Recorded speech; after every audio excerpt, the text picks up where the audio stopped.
Hello everyone. So now we'll move to our second part of human and economic geography.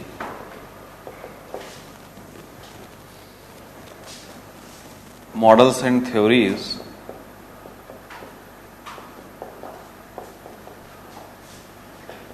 And in this session we'll take up the population theories. Population theories is a area from where you will get the question regularly. So almost every year you will find a question. In fact, in 2021, they have asked 120 marker, 115 marker, and one question in compulsory fifth question also. So roughly 45 marks question they have asked. The nature of questions also happens to be both mixed, that is contemporary as well as static, and also theory based. If you will look out the population as a topic, you will find in population in general you will have three main you can divide the population, the whole chapter of population of paper 1. One is your demographic determinants. So you will have the demographic determinants, that is you can look out this topic as basics of demography, where you need to have some idea about the population growth, where you need to have some idea about the sex ratio, where you need to have idea about the workforce, aged population. So one is your demographic determinant. The second important area is population problems and policies, and the last is your theories.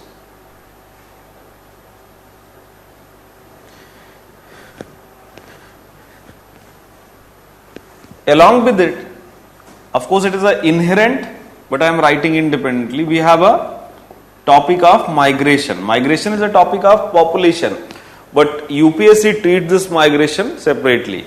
So you will have the migration, and in migration you can say the basics of migration, basic concepts of migration, and here also the theories. So in general, whole population chapter, these are the main themes. Now you need to understand that from which theme you will have majority of the questions is being asked. You need to understand it very clearly that if UPSC is going to ask one question, let's say they are only preferring to go with 115 marker or 120 marker. So obviously they will look out the topics like population problem, they will look out topics like basics of migration, the causes of migration, the consequences of migration, the some types of migration. So these are the topics which they will looked up. Now the question arises that why they will looked up these topics, why not the topics like theories or demographic? Because you need to understand that when it comes to theories like the Malthusian theory, like the Neo-Malthusian theory, like the Marxist theory or DTT or optimum population theory, or you can say the migration, you will have the Ravenstein's law or Lee's model. So what will happen? These are very static concept. So the student who will have a good understanding of the population geography, they will able to write it, right? So this is area, this is topic that are comparatively more static, whereas the population problem is something which obviously have some static aspect, लेकिन उसके साथ में you will have more and more contemporary particularly aspects. Like you will have a topic of population aging. So aged population or population aging is a population problem. ठीक है. Now the population aging is a topic that you will find in the books. But if you will write the content that is written in the book, if you will just write those content, obviously you will not get good marks. So for that you need to have some of the contemporary relevance. You need to relate with something. Like let's say population aging puts a lot of pressure on the government. Now the question arises, how it puts up a lot of pressure on the government? Because when you will look out the population aging, let's say, so it is something related to the aged population. The aged population in general is considered as the year is 65 years in most of the developed country, but in our country, primarily the people which are more than 60 years, they are considered as the people say of senior citizen. So the people that are 60 plus, they will be considered as the aged people. Now the question arises, what are the problems this aged population causes? So immediately you will find that there is a very important point, like the government, pressure on government, burden on government, burden on healthcare facilities. But the question arises that what kind of healthcare are? Do you have any example, any best practices? So you can write, like in case of COVID-19, what you have witnessed, the majority of the mortality, majority of the deaths have been reported in the people that are 60 plus age. In fact, the advisory, the guidelines that have been issued, in that also they have suggested that people who are 60 plus age, or the children, or the pregnant women, they should avoid moving outside. So something like that. The point that I'm not explaining this topic, but the point that I'm trying to make you understand is that here you will find the problems, some of the policies. Let's say you are writing about the population policy in India, and you are arguing the population policy in India, that whether the population policy should be regressive or it should be only based on some of the like government should not directly frame the policy like what the China has did, like a single child policy, one child policy, rather than India government should sensitize the goods of the population, or if we will have high population, what will be the advantage, what will be the disadvantage, or the government should just promote about the family planning methodology, the availability of the family planning, the smooth functioning of that. So something like that, let's say you are writing. So if you will give the examples of UP population bill that it has brought in 2021. So obviously it will give an impression to the examiner that you are aware with the static part, and also you are aware with something contemporary. So the point is that in these type of questions you will have more possibility of bringing the examples, bringing the case study, like migration. If you will look out the types of migration, we have a lot of different types of migration. We have the domestic migration, we have the international migration.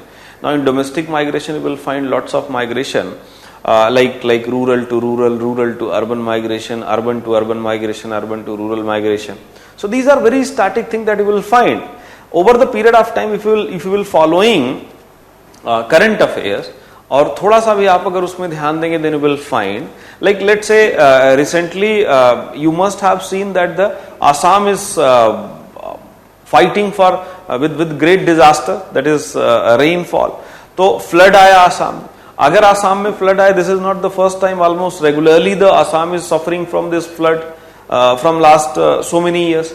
Even we are expecting, क्योंकि 3-4 साल लगातार हो गया, the Kerala will also experience the flood. Then comes Maharashtra. So these are Karnataka also. These are the states where you will find lots of almost in most of the monsoon years, in last 3-4 years, the flood will come. Now when the flood will come, what will happen to the people that are marginal people, where they will go, what they will do?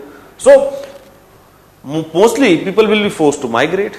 Not only that, just think about the people, those are living in the forest area. In the event of forest fire, what they will do? The people that are placed in some area and it has witnessed, let's say, volcanic eruption, earthquake, landslide, bushfire.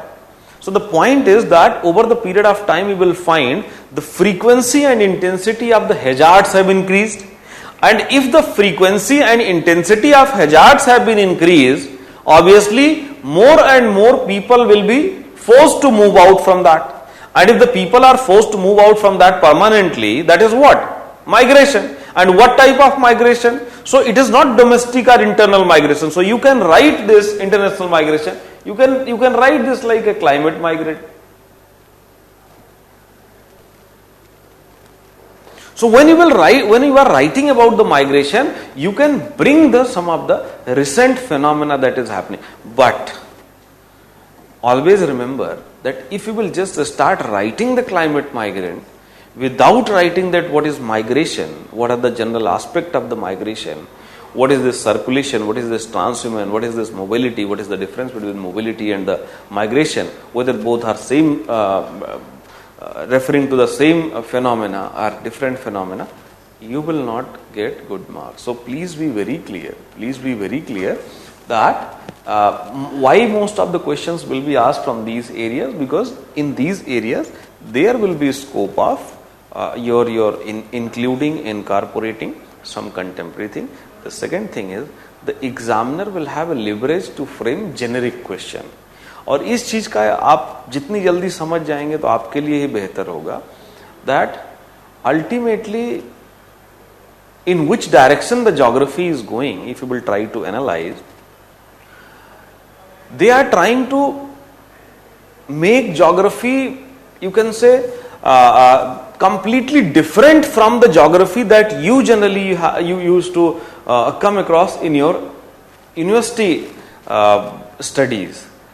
So they are almost, their orientation is that within few years, let's say after 4 or 5 years, you will not find a single question in the geography that will appear to be a geographical.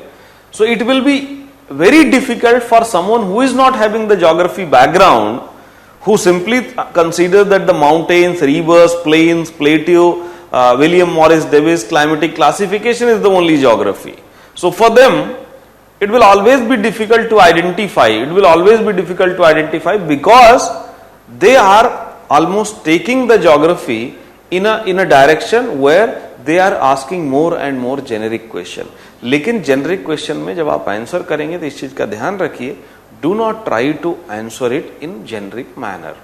Do not try to immediately start writing about the population aging. First write to what is this population aging, how this determinant is being almost, there is a disagreement among some of the scholars. Then you can write about the problems that this population aging is, and then only you can give some of the contemporary examples. Alright, so if there will be one question, it will be mostly related to this. And if there will be more than one question, so then you will have the theories will be required. But I will cover in the class mostly the theories, because contemporary issues, some of the examples, some of the case studies will be provided in the form of document, and also I will take up few of the issues while discussing the contemporary issues.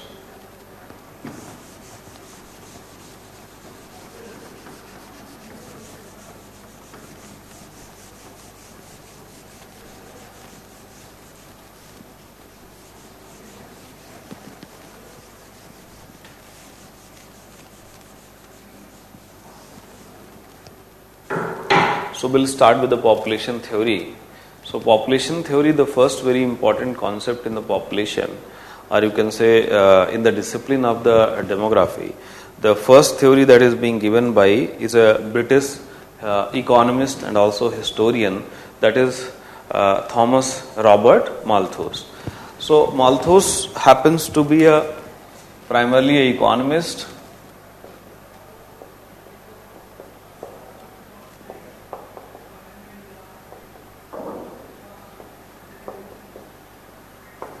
He has given his concept in 1798 in his book.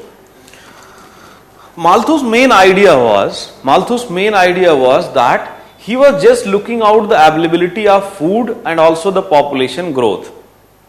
So his whole concept is based on the population and also the food.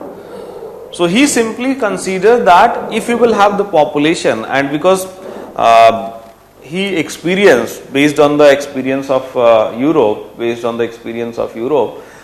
when he has studied some of the data, what he found that population is rising. Population is rising rapidly. So if the population rising rapidly, what he thought that there is a requirement of food. To certain extent, you will find that the Malthus is correct.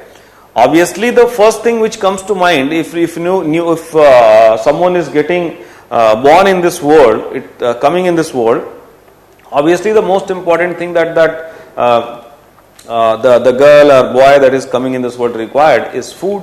So he simply thought that if the population is rising, so all the people will require food, and if we have a limitation of the food over the period of time, the people's requirement of food will not be sufficient, it will not be fulfilled. That is why he simply he was trying to suggest that we need to take the control, and but in that process he went too far, and he simply suggested that his whole idea became like that controlling the population is beyond the human capability. So that is why he simply suggested that initially when there will be mismatch between the food supply and the population, so people will start looking for the preventive checks, but the preventive checks will only be capable of holding the population for certain period, and after that again the population will start rising, and then this mismatch, that is availability of the food and population, will be so wide that positive checks will come, and the positive checks will almost control the population. So he only believes in the positive checks, or you can say the natural forces. So in one way or other, you will find even the Malthus has also been very much influenced by the Darwin's. So he also has been very much influenced by the Darwin's idea, and he was simply suggesting that the nature will take care. All right.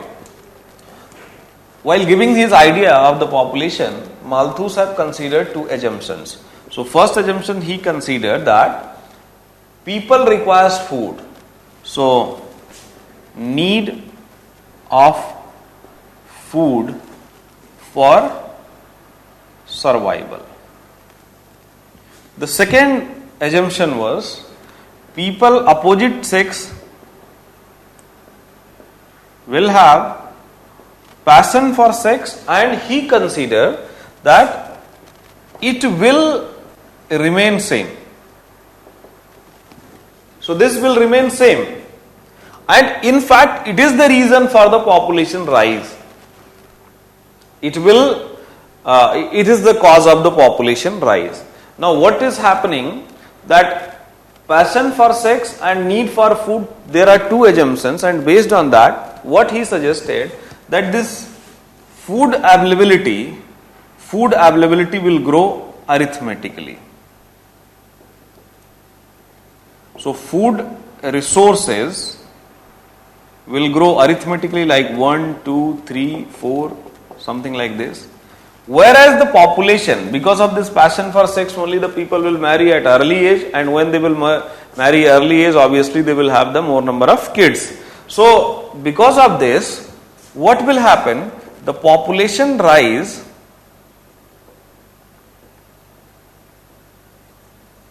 geometrically, like 1, then 2, then 4, then 8, 16, something like that.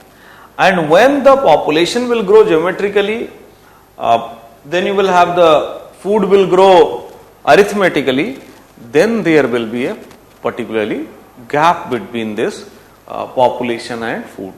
So in a way you can say there will be a situation of overpopulation. He has not used the term overpopulation, but there will be a situation of overpopulation. Now this overpopulation is the reason for all the problems that is existing in the society. So the problem of unemployment, problem of the poverty, problem of the vices, problem of the misery, everything that is existing in the society is the reason behind this. That is, population is growing geometrically, whereas the food is growing arithmetically, and then there will be a gap between the availability of the food and the population requirement.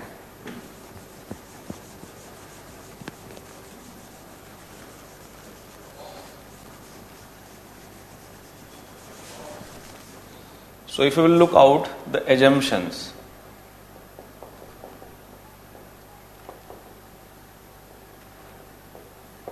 based on the assumptions, the population grows geometrically, food grows arithmetically. Because of this,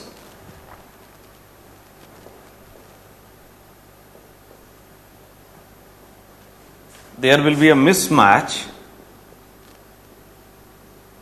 in the demand of food. So people will start realizing that yes, there is some problem. So when the people will start realizing, what they will go for? They will go for the preventive checks. So he simply suggested that the people will go for preventive checks. When the people will go for the preventive checks, what will happen? What is this preventive check? So according to the Malthus, it's very interesting to understand that while writing, when Malthus was writing, it was not that he was writing in very old age. Almost he was writing in the start of the 19th century. So he was writing right from the 19th century, and in that time period, Europe was more advanced, and the contraceptives and all the other health planning, particularly family planning methodologies was available. But Malthus have intentionally ignored that, and Malthus simply suggested that what will be the preventive checks are the humans can do. So he simply suggested that the people can go for the delayed marriage,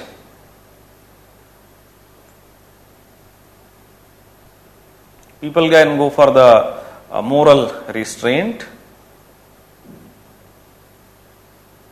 also have, other than the moral restraint, celibacy. So these are the things that the people will can adopt. When the people will adopt, for some time the population will stabilize. So it will give only short-term result. So preventive checks will give short-term result. Later on, again, population will start growing, and when the population will start growing, and if, because he assumed that there will not be much changes in the food, so availability of the food resources will grow arithmetically only. So once the people is going for the preventive checks, and if preventive checks are only giving some short-term result means for few years the population will stabilize. What was the idea of the Malthus in this? Malthus simply suggested that when people will realize that there is some problem related to the population, so people will go for these preventive checks, but over the period of time people will get convinced that yes, now this population problems have sorted out. So once the people will realize that, once people will think that the problem have sorted out, immediately almost the people will start going the similar manner. Will go for the obvious manner in which they were earlier living, and in that condition again the population will start increasing geometrically, and once it will start increasing geometrically, the problem will come, that is mismatch. And when this will happen, so it will result into a mismatch, and now there will come a positive checks.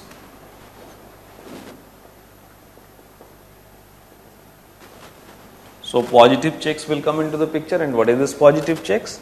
So like you will have the wars, you will have diseases, you will have floods,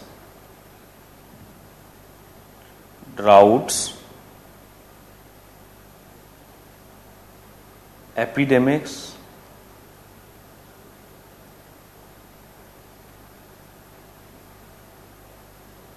pandemics. So epidemics, pandemics, all these is simply referred as positive checks. So this was the idea of the Malthus. This was the simply idea of the Malthus.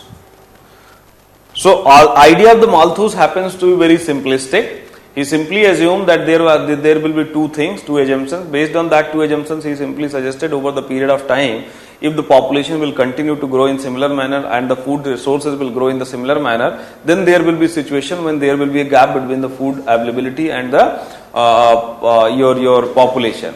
And because of this gap, people will be forced to go for the preventive checks, but the preventive checks will not give the proper result. And if the preventive checks is not giving the proper results, obviously the positive checks will come, and this positive checks will be almost brought by the nature. So preventive check is something that is being adopted by the humans. Preventive checks is being adopted by the humans, whereas the positive checks is being brought by the nature. So it is a natural force. It is a natural force. So natural force will come into the picture and it will stabilize the population, or it will almost wipe extra population, and then again there will be a balance between the availability of the food and availability of population. So this was his idea, that is Malthusian idea.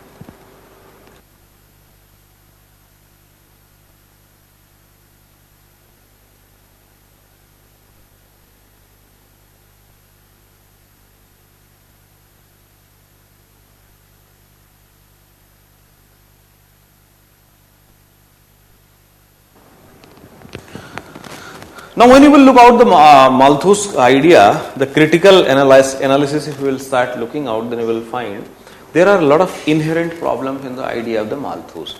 The very first problem of the idea of the Malthus is that he simply considered that food is growing arithmetically. So, when he considered that food is growing arithmetically, he has not taken almost consideration of advancement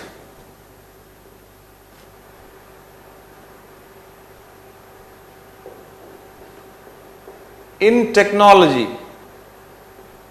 Like with the advancement technology, the available food resources can grow disproportionately. Like you can give the example of what? Green Revolution.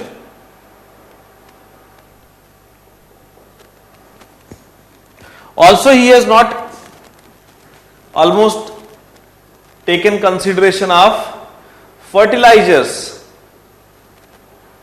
irrigation. So this is one very important aspect. Then, as initially I told you that in preventive checks he is only talking about the delayed marriage, moral restraint, celibacy, but he did not consider the role of family planning. So other methodology of family planning, like you will have the contraceptives, sterilization. So he hasn't considered that because it has given a very good result.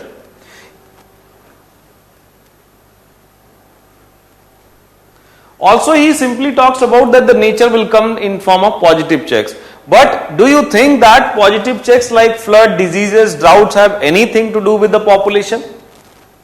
Obviously, when the flood is occurring, let's say flood has occurred, similar intensity flood has occurred in Delhi, and you will have the any district of Arunachal, or let's say any district of Kutch, region of Gujarat.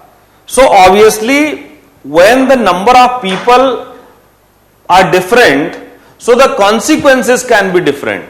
So population's role can be different. Population's roles can be attributed when you are looking out the consequences. But as far as causes is concerned, these are the meteorological phenomena. So meteorological phenomena is not associated with the particularly population. So if some area the flood is occurring, it doesn't mean that there is population. Or if you will have even the wars that has been fought, the wars has not been fought because of the population.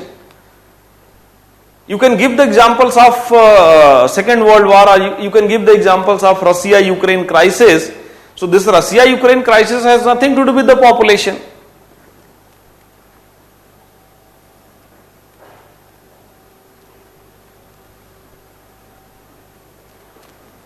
So these are some very important drawback important inherent problem associated with the Malthusian. Also, you can write that the Malthus have his idea was almost pessimistic. So he already have made up his mind that what is going to happen. So he was very much convinced. He was very much convinced initially, and he has already taken the decision that what is going to happen. So he was presenting his theory more or less like an advocate. So like an advocate will try to prove his case, whatever it is going to take. Similarly, the Malthus has already taken the decision, and he was not analyzing the data, he was not analyzing the prevalent condition, he already decided, and he was just trying to prove that final conclusion.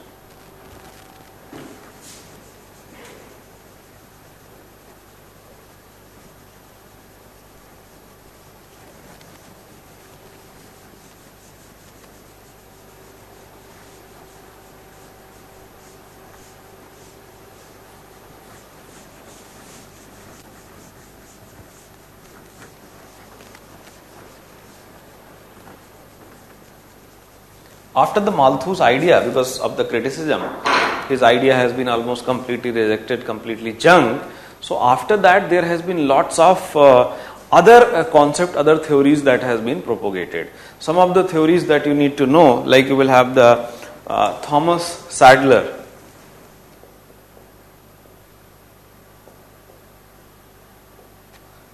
Thomas Sadler has presented his concept, and he was also the contemporary of Malthus. Thomas Sadler considered that what Malthus is saying is incorrect. So he was not supporting the Malthus, he was almost contradicting the Malthus, and he simply suggested that the population is simply associated with the density. So he was just trying to relate the growth of the population with the density. So population grows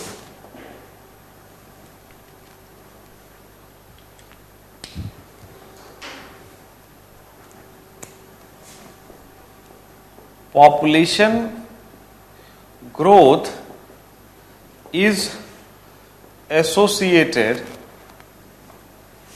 with population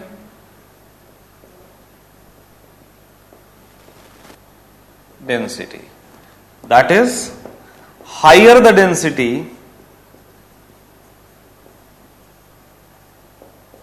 so when the population density is high, so if the population density is high means what? This high population density will not induces the people to have more number of babies. So the area where you will have high population density, you will have the less population growth. Whereas if you will have the low population density area, so in that low population density area, you will have the particularly population growth will be very high. So Michael Thomas Sadler is simply propagating the concept, and through this concept he is simply trying to suggest that the population growth is based on the density. So idea appears to be to certain extent correct, but in the present world this idea has been completely rejected. And why this idea has been completely rejected, you can analyze even in our country also. Like the places like Delhi, places like Mumbai, these places are having very high population density. The places like UP, places like West Bengal, Bihar, these are the places that is having one of the high population density. The places like Arunachal, which is having the very low population density. But still, if you will look out the population growth you will find is very high in the area where the population density is high. So it is wrong to say that the area that will have the population density will have the low population growth, or the area where you will have the low population density, they will have the high population growth, because population growth is not the something which is only associated with the density. It is resultant of so many factors. In general, if you will look out the growth of cities, so you will find that lot of time might be you will have in your mind a kind of perception that the population causes problems. So in general, there is a perception that population causes problems and mostly associated with the urbanization. But have you ever tried to understand that why the Delhi is becoming Delhi or why the Mumbai is becoming Mumbai? Why most of the growth in our country related to the cities growth or metropolitan growth has been particularly witnessed in the country, in the cities like Delhi and Mumbai? Why not any other city that is coming in between? So that is the concept of primate city concept that has been given by the Jefferson. So when he was saying that one of the city will be having the very disproportionately large city, in India you will find that we are not having any kind of true primacy, but in a sense it is having the primacy, it is developing the primacy. And why it is developing primacy? Because of the availability of the resources, because of the availability of industries and all the other avenues. So what happens, this concept of Sadler is completely incorrect, and population has nothing to do with the density. Next concept is given by very famous Herbert Spencer. So one more theory that is being propagated by Herbert Spencer.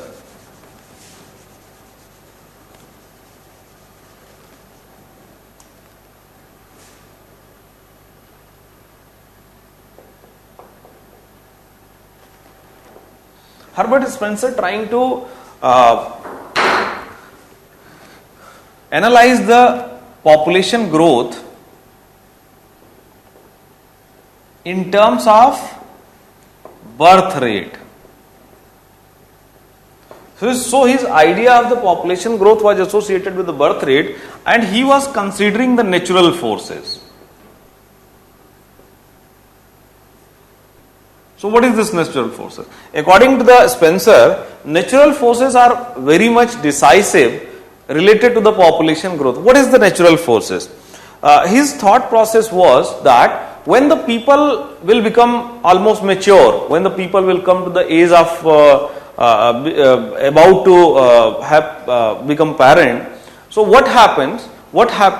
Let's say they are having one child, two child, but once they will have the child, they will be much more involved in the child care. They will be much more involved in the child care, and they will took out the other responsibility. So it is a natural, you can say the natural phenomena that when people will have 1, 2, 3 children, so they will involve in the taking care of those children, and this taking care of the children requires a lot of time.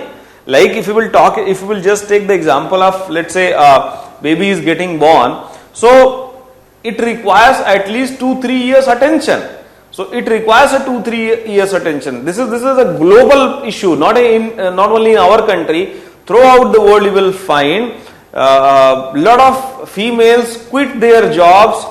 They need to choose between the family and the career, and because of that, you will find in the urban area, because people are becoming more and more career oriented. So if the people are becoming more and more career oriented, obviously you cannot have both the things, because if you will have more number of children, definitely it will take a lot of time, and the jobs or the in career, if you will have a lot of breaks, obviously you will not move ahead. That is the reason why people are preferring to having only one child or 2 child in the urban area. In fact, you will be surprised to know that China to control the population, they have brought the particularly one child policy. So one child policy they has come out. So their thought process was that the population needs to be controlled. So obviously the China has been successful in controlling their population, but over the period of time after 1990s, their population growth gone down, whereas the India's population growth is still very high. And if the India's population growth is still very high, so our demographic dividend is very high. So in the backdrop of this, because the China is almost has become a manufacturing hub in the last 20-30 years, so manufacturing hub होने की वजह से they will have a global demand of the particularly manufacturing sector, and the manufacturing sector requires a lot of people. So it's a people driven, it's a human resource driven industry. So over the period of time, China is facing a crunch of resources. और अगर आपका labor domestic नहीं होगा, so obviously you need to spend a lot of money on the wages. That is the reason why China have sensed that if their population growth will not increase, obviously in near future they are going to face a similar situation what the countries like Sweden, France, what the situation the countries like Japan is facing. So in the backdrop of that, they are promoting to have more number of babies. In fact, if you will look out some of the articles, if you look out some of the content that is being reported in the media, you will find that China is giving lots of incentives. So China is giving lots of incentives to the parents who are going to have particularly more number of children. In fact, you will find that when the Uttar Pradesh last year has come out with the policy, the Uttar Pradesh population bill, so their policy was very much influenced from the China, because their thought process was that if the China is giving the cash incentives, if the China is giving the lots of healthcare facilities, if the China is giving the some form of incentive in the jobs and all those things to have more number of children, so why not we can implement it to just curb the population of the people. So that is why they have simply suggested that if you want to have a government, if the people who will have more than 2 children, they will not get the government job in the state, or might be if they are in job, they will not get the promotion. So something like that. So simply the Herbert Spencer is suggesting that only, that if when the people will start taking care of particularly family and all, it's a very regressive process, and because of the regressive process, people will lose interest to have more number of children. People will lose interest to have more number of children, because having a children is like one thing that is missed by the Malthus, because Malthus simply suggested that population is rising because there is a passion for sex, right? So, but he missed it that the passion for sex is a biological instinct, but having a children, that is a social aspect. So, if people are having more number of children, it is because they want it. Like if you will look out in India, so during the early time period, early 20th century, the chances of survival, the life expectancy was very low, and because life expectancy was very low, so the chances of survival of the children was very less. That is why people were going for the 10 children, 12 children, because out of 10, 12 children, there is a very less possibility that might be only 2 children will able to survive, only 3 children will able to survive. So उस case में क्या करेंगे? That is why they were having more number of children. But once we reached to the mid 20th century, in the by mid 20th century, what has happened? Almost that problem has been sorted out. Life expectancy increased. Why life expectancy increased? Because of the increase in the healthcare facilities, food facilities. So once healthcare facilities and food facilities have improved, because of that the mortality gone down, and if the mortality gone down, obviously the fertility will be almost population will rise, because still the fertility is very high. तो population अभी भी high है.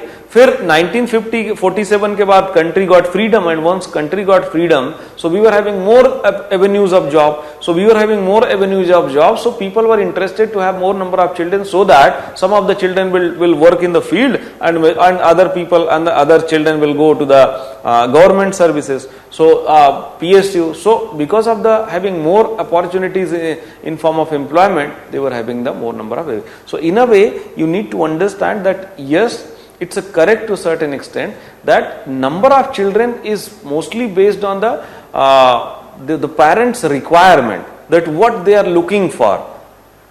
Like in India, if you will go for economic survey, you will find the economic survey has coined a term that is sun meta preference. This sun meta preference is what?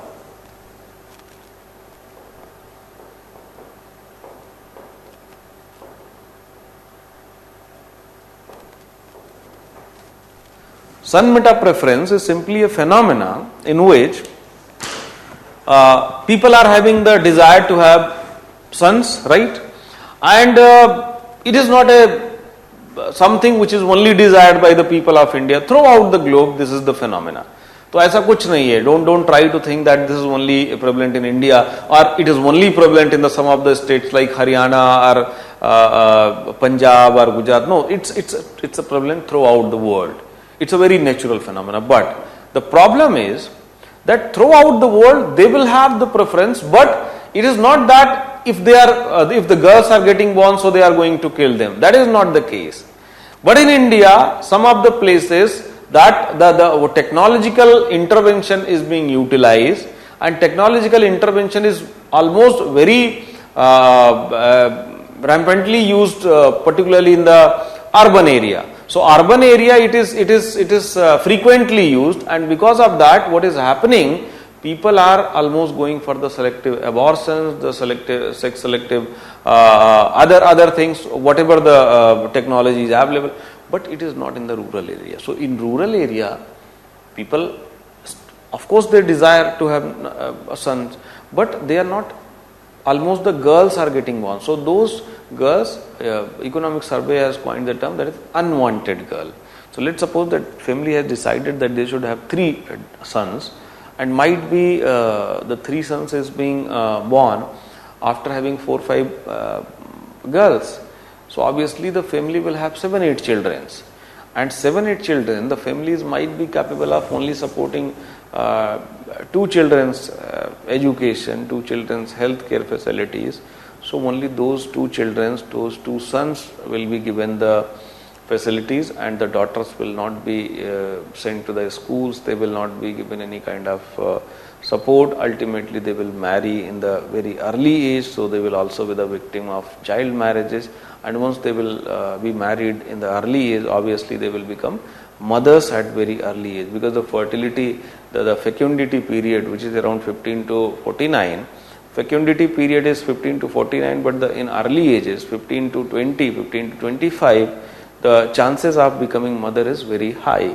So if they will marry at the very early age, obviously there will be a great chance that they will become mother very early. And once they will become mother early, obviously there will be a chance, there will be a problem to those mothers and also the children. Anyway, so this was the idea of Herbert Spencer.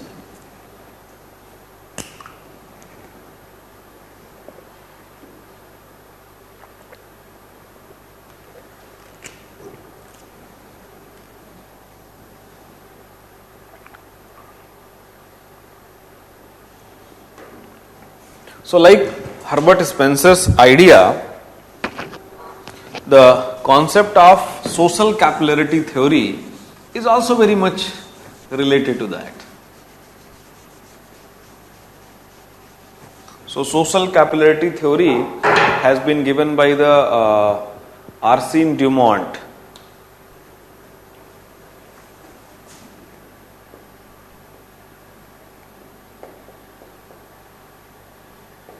So Arsène Dumont has given the concept of social capillarity. So it is like rich people have less children, poor people have more children.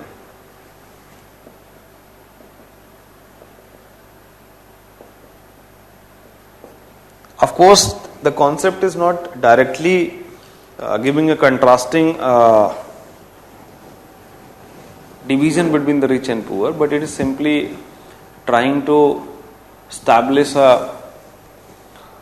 particularly a similarity with the physical capillarity. Like in physical capillarity, the things will move up. Similarly, in the social capillarity, what he is trying to say that in society, when the people are moving up in the higher strata, and how they will move higher strata with more career growth.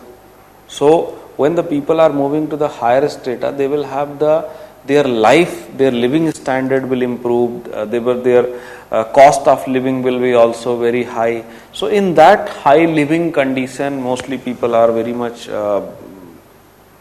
accustomed to the luxury. So people will become very much accustomed to the luxury. So in that condition, people are not going to have more number of babies.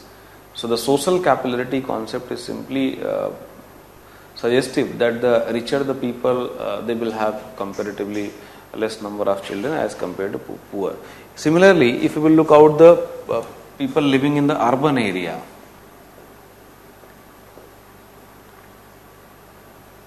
so in general you will find the cost of living in the urban area is very high. And it is not only the cost of living, the people are very much accustomed. So people are more concerned about their living rather than having more number of babies. It is not that the problem is not prevalent. Problem is prevalent both in urban and rural area. But the people are more conscious in case of urban area as compared to rural area.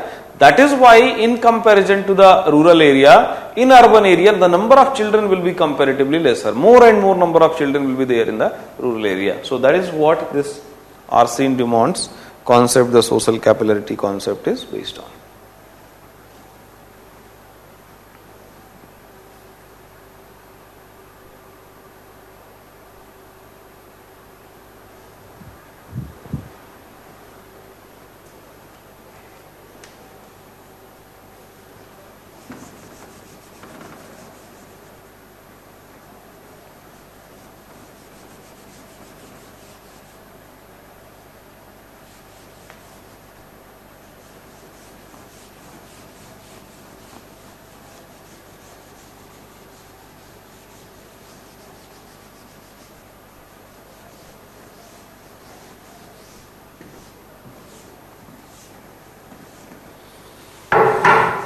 Then we have a next idea that is being given by the Karl Marx. Karl Marx, while giving the concept of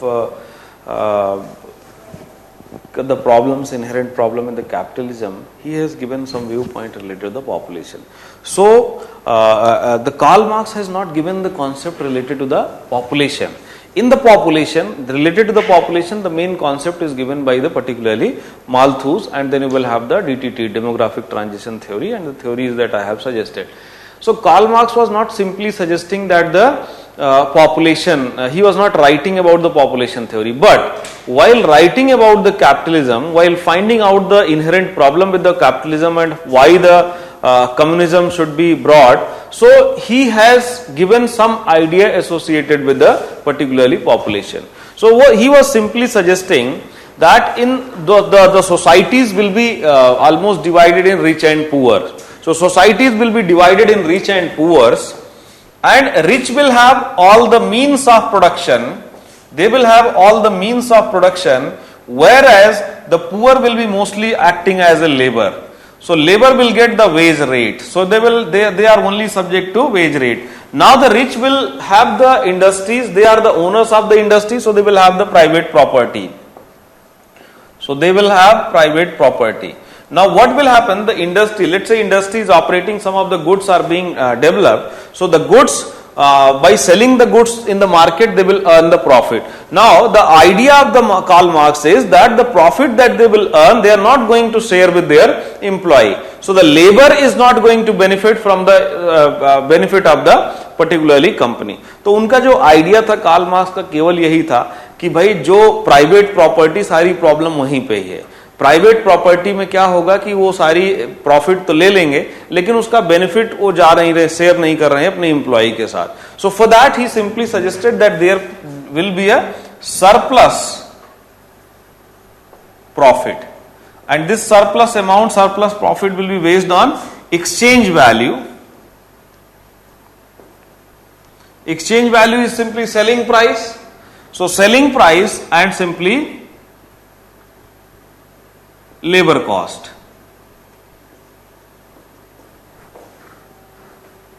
Now his idea was that because the industry owner, because the rich people who is having means of production, if they are earning the profit and they are not sharing the profit with the labor, so what the labor class can do? Because the labor class also have the aspiration, they also need money, So what they can do? They have only one option, that to increase this number of hands. क्योंकि जितने ज्यादा लोग होंगे उतनी ज्यादा घर में आपकी सैलरी आएगी. So on the basis of that, the idea was that poor people will go for more and more number of babies. So more and more number of babies is simply linked up with the capitalism form of the society. So the Karl Marx idea was that all the problem that is prevalent in the society, like if you will look out the idea of the Malthus have simply suggested that all the problem of misery, problem of the particularly your poverty, unemployment, everything is associated with the your geometric growth of population and arithmetic growth of the food resources. Whereas the Karl Marx is simply suggesting that all these problems is associated with the capitalism, because in the capitalism there will be a tendency to just accumulate the wealth. So there will be a tendency to just accumulate the wealth, and because of that all the problems will persist. In fact,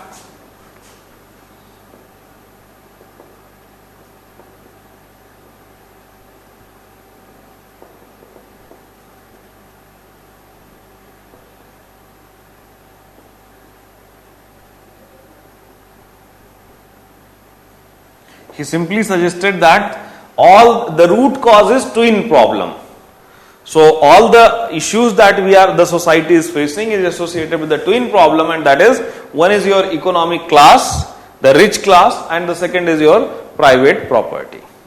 His idea was that all this problem is associated with the capitalism. So to solve this problem, to sort out this problem, we have only one solution, and that solution is to just replace the capitalism with the communism.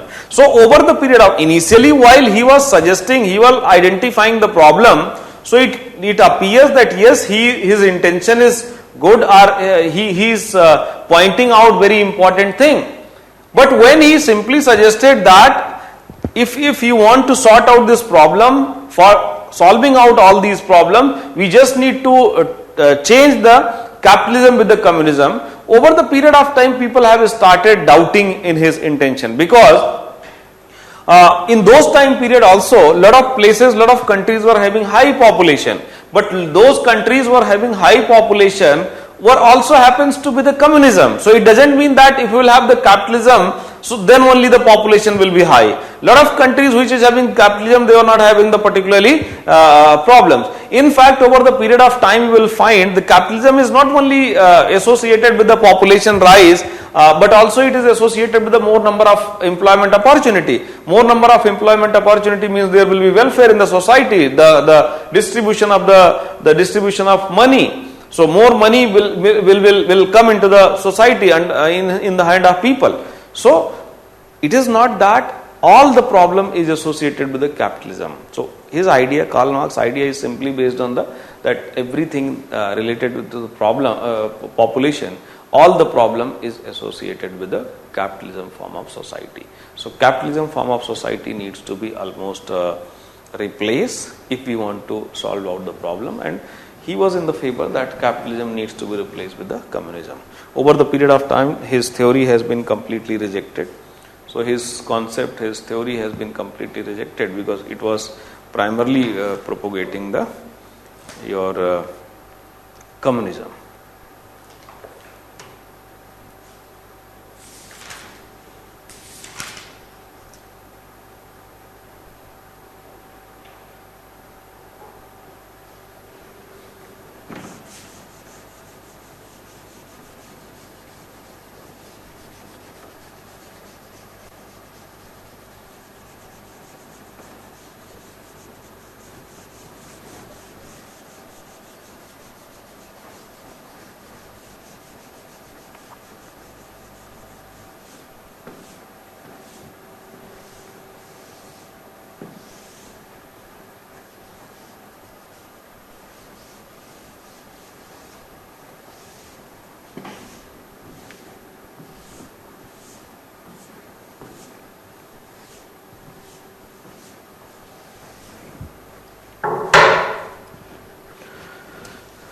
Now moving to one more concept of the population, and this is more rational form of the population concept.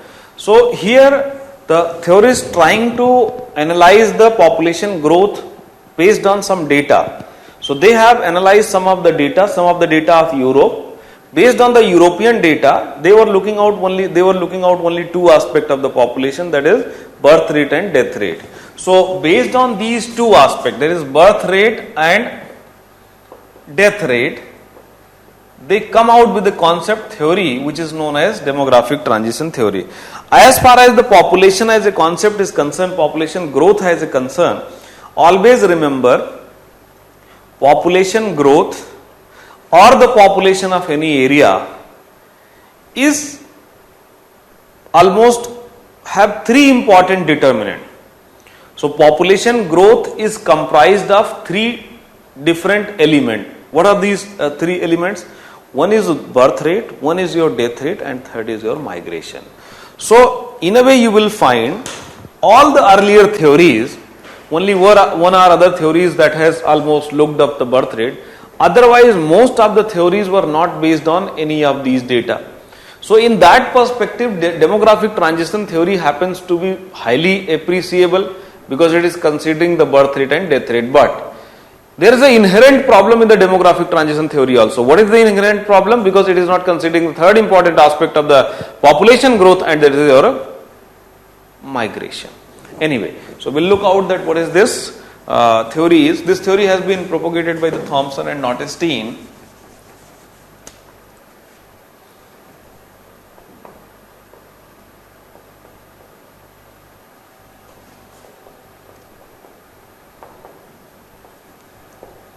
Now this whole theory of demographic transition theory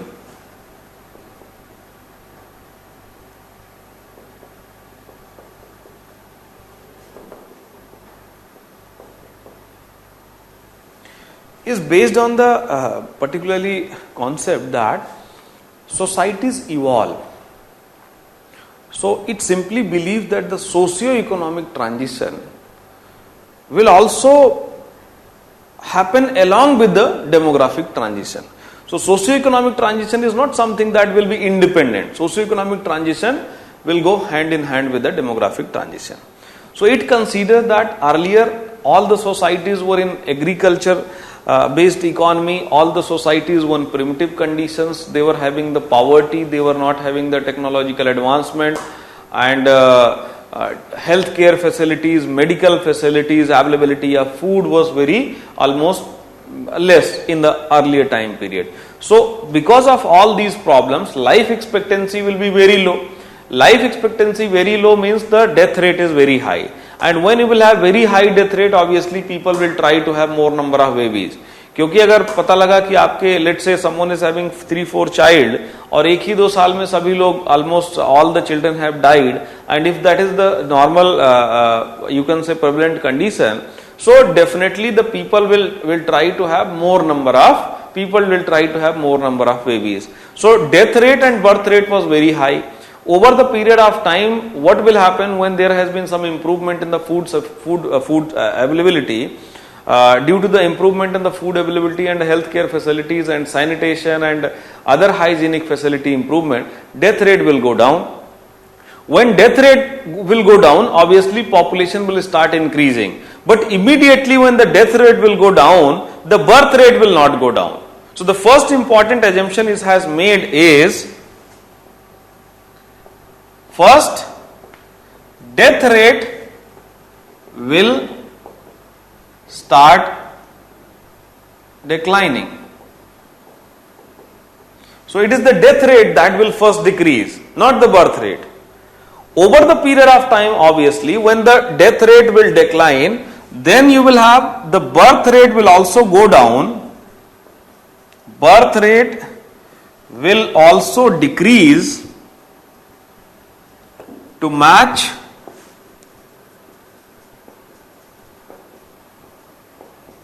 death rate.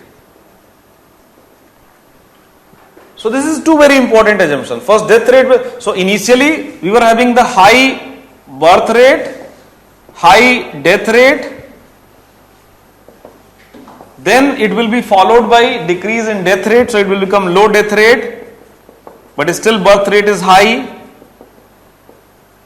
Over the period of time, this high birth rate will also be turning into the low birth rate and obviously low death rate. Also, the third very important assumption that I said, that socio-economic transition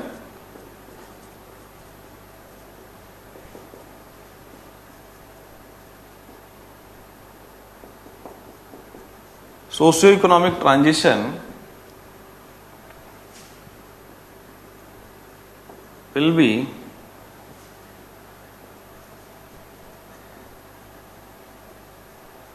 along with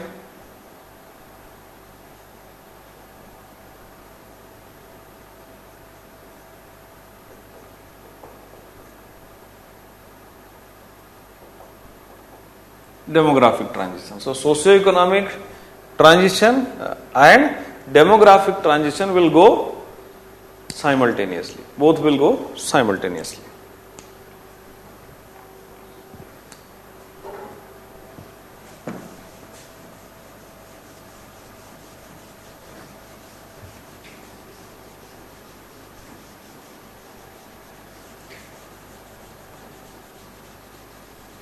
Thomson and Notestein have simply suggested that the population growth will be happen in 3 different stages. Later on, they have simply modified their second stage, that is 2 divisions, so 4 stages. Later on, some other proponent like Trevartha has given the 4 different stages. So, the 4 different stages model is more suitable. So, here we have the population, the numbers, and here on this side, that is, we have the different stages.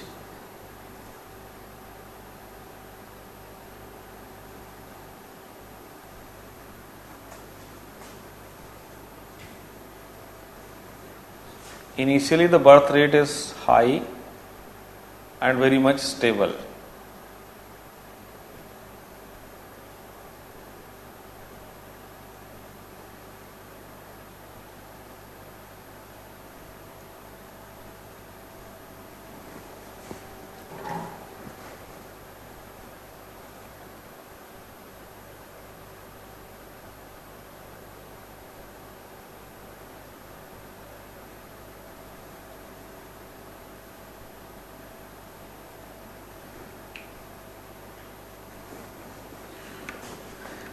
Death rate is also high, but death rate is highly erratic. So, death rate will fluctuate.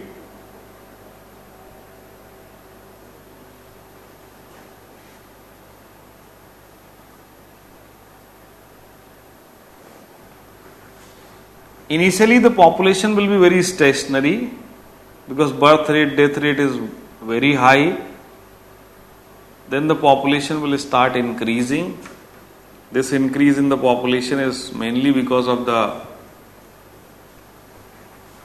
so this is your birth rate, this is your death rate, this is your total population. This is your stage 1, 2, 3, 4. This stage is referred as low.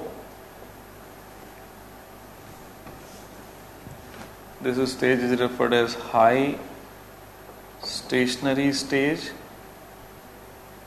also sometimes referred as primitive stage. This is your early expanding stage. This is your late expanding stage. This is your low stationary.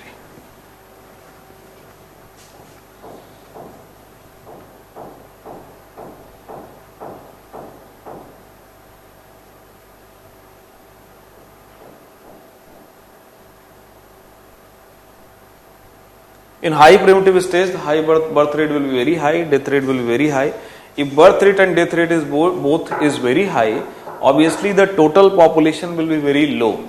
It will be mostly stagnant or growing with a very small scale.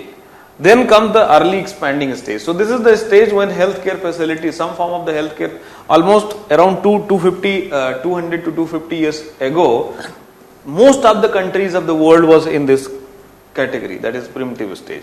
But in the present time period, you will not find that countries are in this primitive stage. So countries are not in this primitive stage. You will not find any example. Then coming to early expanding stage. In early expanding stage, whenever there will be improvement in the particularly healthcare facilities, more food availability, the sanitation facility. Like if you look out the India, So you will find that, of course, we are having very low life expectancy, very high, very low level of life expectancy, very high birth rate, death rate. 35 के around birth rate था, same is your death rate, and nobody was taking seriously the issues of hygiene and sanitation facility. If you will read our particularly freedom struggle, then you will find that when Mahatma Gandhi came in picture. So from after returning from the Africa, he not only propagated, he not only participated politically, but at the time of Pune plague or in some other cases, he has extensively talked, he has extensively worked in the this field, that is sanitation, the hygiene. People got almost, you can say, sensitized that how important it is. It is similarly like, if you will look out in India before 2015, everyone was understanding the importance of sanitation, everyone was understanding the importance of hygiene. But how many times have you come across with some of the schemes like Swachh Bharat Mission? How many times have you come across that the movies are being almost made on the issue of toilets? So this toilet facility, everyone was aware that in the lot of urban areas, people was not having the toilet facilities. Even household also in rural area, lot of households were having the toilet facilities, but they are not using. So the point is that all these issues needs to be, the people needs to be sensitized. People needs to be make aware that if something has happened, then what will happen. So the point is that early, you can say, expanding stage have started differently in different part of the world. In India, you can say that mostly some of the freedom fighters, the likes of Mahatma Gandhi and some other political leaders, big leaders, they have contributed in this. So in early expanding stage, with the improvement in the food facility, with the improvement in healthcare facility, sanitation, the death rate will go down. When the death rate will go down, birth rate is still very high, suddenly the population will start increasing. And then came your late stage. In late stage, what will happen? The people will get realized that yes, population is not good, or high population is not good, or overpopulation is problematic. Like in India, if you will look out from 1970s, so we were having the food crisis, we were having the famine issues. So after the partition, the government was very much convinced that high population is not going to be helpful. तो high population आपकी helpful नहीं होने वाली. अगर high population helpful नहीं होने वाली तो उसको कम करना है. So what are the methods? So government has adopted the forceful sterilisation, the very famous incident during the emergency. क्योंकि इमरजेंसी के बारे में तो हम बहुत सुनते हैं, and you also must have come across that emergency has been imposed and the constitutional rights has been taken. That is the big black day in our democracy. That is fine. But if you will really analyze that why the Mrs. Gandhi have lost election, then you will find the emergency was one issue, but the most important issue was the forceful sterilization. Because of the forceful sterilization, people got almost panic in the rural area that now they are going to take manhood from us. So because of that, what has happened? Suddenly there was a spike in the population growth. Then the government got almost, you can say,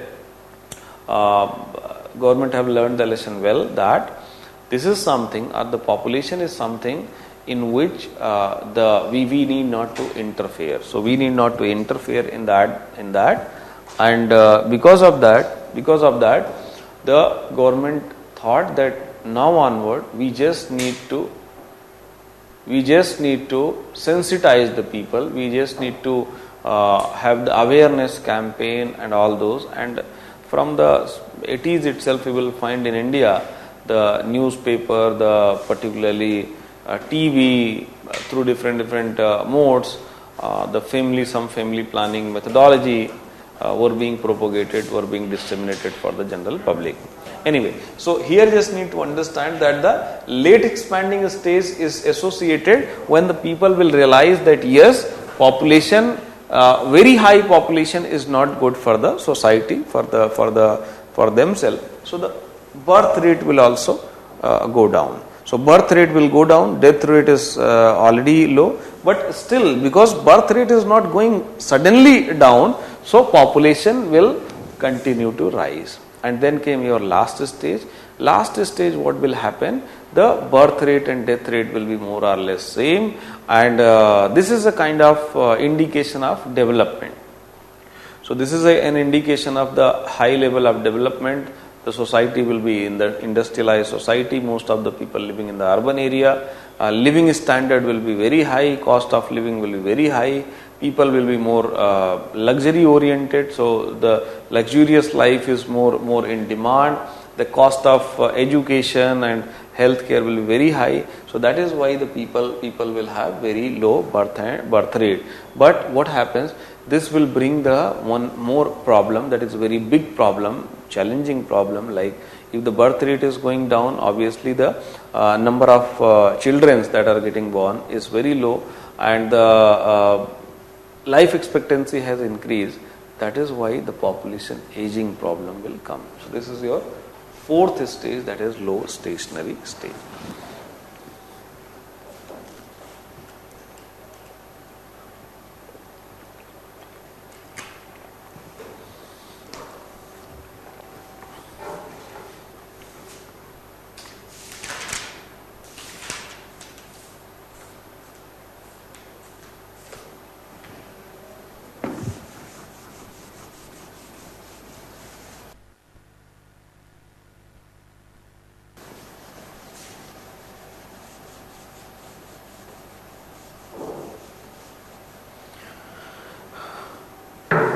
One more concept related to population, that is also the population problem, is optimum population concept.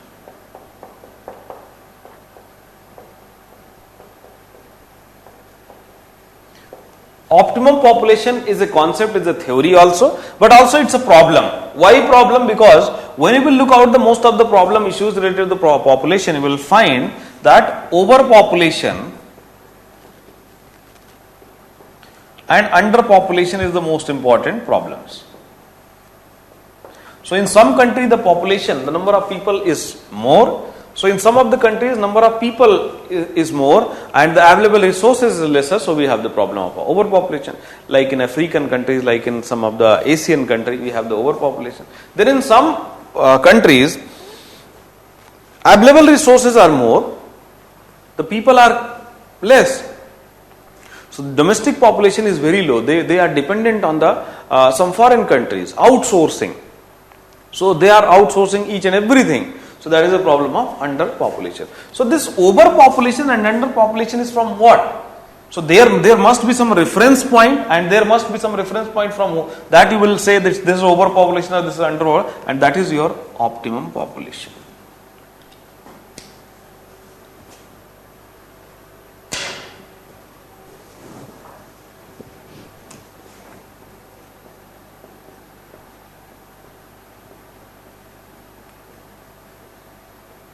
That is your optimum population.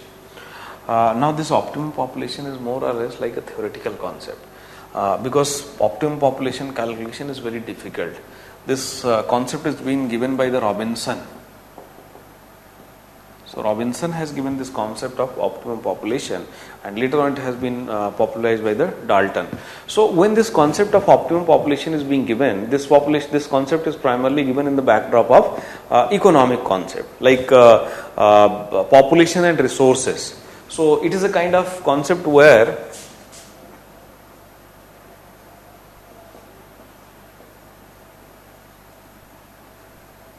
it is being considered that you will have the resources and you will have the population. So if the available resources, the optimum population will be that population which will have the resources will be sufficient. Resources will be sufficient for what? Resources will be sufficient for the survival. So resources will be sufficient for the survival, or you can say the resources should be capable of fulfilling the need. So this concept appears to be very attractive, right? But there are 2-3 things that you need to understand and you need to take care. That when we say that our need, so this need is something that will changes. That will changes from the time to time. Let's say, I will take your example only. So let's say you are just preparing this examination. So a lot of candidates who will not be able to qualify this examination in the first attempt, in the second attempt, third attempt. So by fourth attempt you will be praying that yes, I should just qualify the prelims, or I should qualify the mains, or I should qualify the interview and I should get the name in the list. So initially you will pray for that. But let's say you have been selected, so now your need has changed. Now you just want that I need to get top 50, top 30, top 20. Even those who will get qualified, let's say with the top 12th rank also, 20th rank also, they will start thinking that, oh my God, I have got this, but might be I am not going to get my home quarter. So the point that I am trying to make you understand is that need will change, and this need changes in two pattern. Spatial pattern. So might be the need of people living in the Delhi is different from the need of the people living in, let's say, Gujarat, let's say in Chhattisgarh. Also, the people that are in 2022, their need can be different what was the need of the 1995 peoples. So the need will changes temporally and particularly spatially.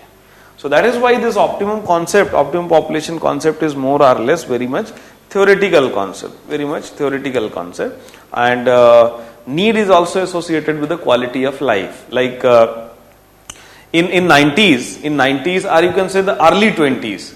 In early 20s, if any family who is having the television, if the family was having the computers, so if the family was having television, computers and some other gadgets, were supposed to be very, you can say, well-to-do family. But in the present time period, now almost very less, almost most of the people in the country will have that. So the why this is changing? Because the quality of life, the meaning of quality of life has changed. It is very similar to like what is associated with the hunger. So hunger is a issue which when it comes to when it is being almost discussed, so what comes to our mind in general, hunger is something related to the food.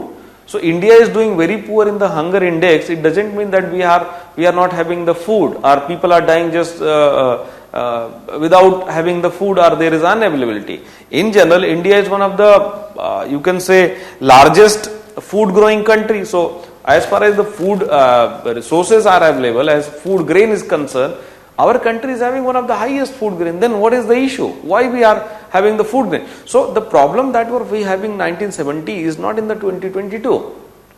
तो उस समय हमारे पास था ही नहीं, गेहूं, चावल, दाल कुछ नहीं था, or you can say it was very less, right? So at that time we were having very less availability of that. But now we have sufficient availability. Then what is the problem?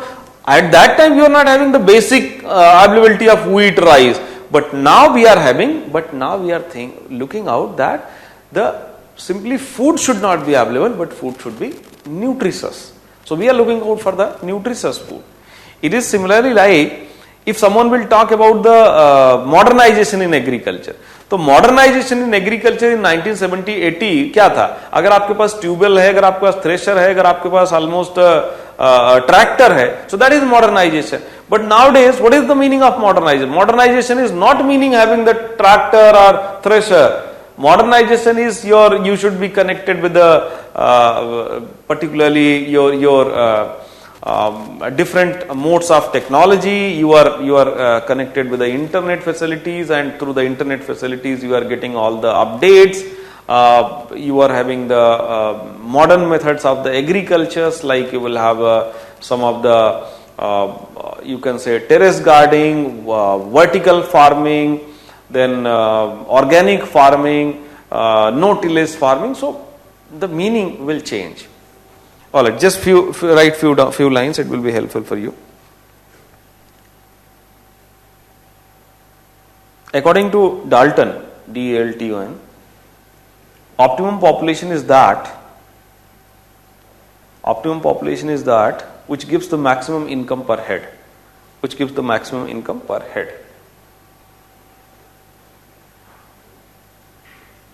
What Peterson is saying, please write.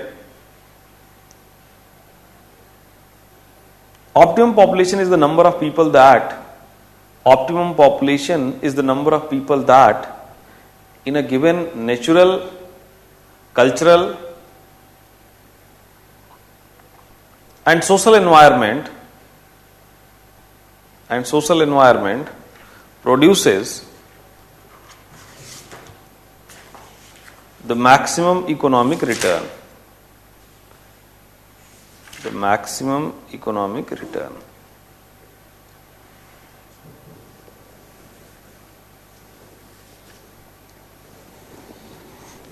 Now the last point, just write independent. What is this optimum population is? The concept of optimum population is concerned with the high quality of life. The high quality of life. The quality of life means that each inhabitants received adequate amount of food, energy, water, and air of high quality.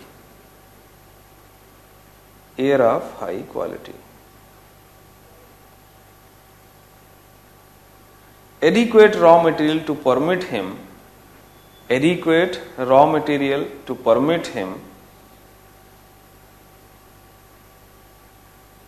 to make all the things and devices he needs, adequate medical care,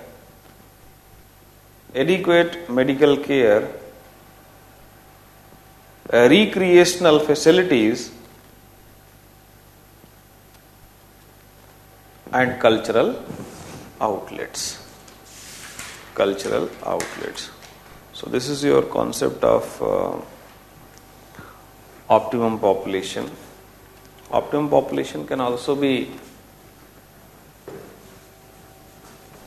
represented graphically. In fact, Dalton has used a formula to calculate the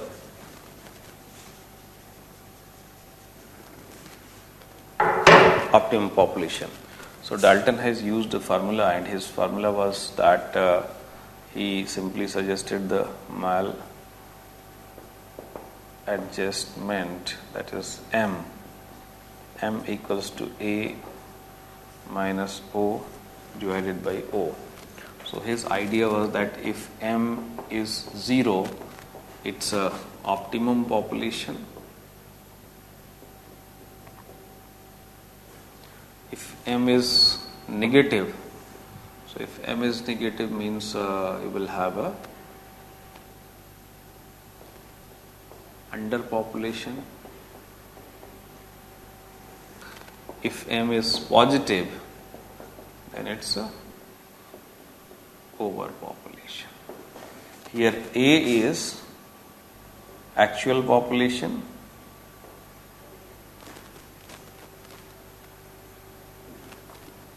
O is optimum population. Of course, this calculation of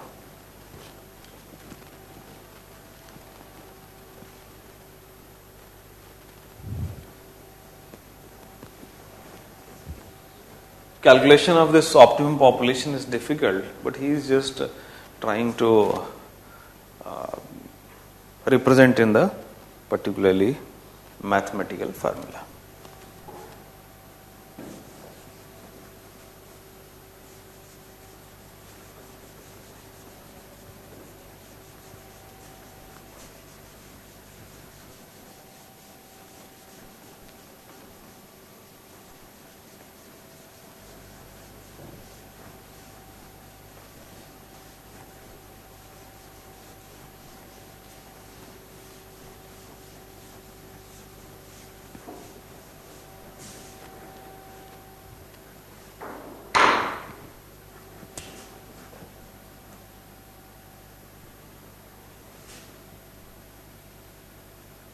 You can use the graphical representation also.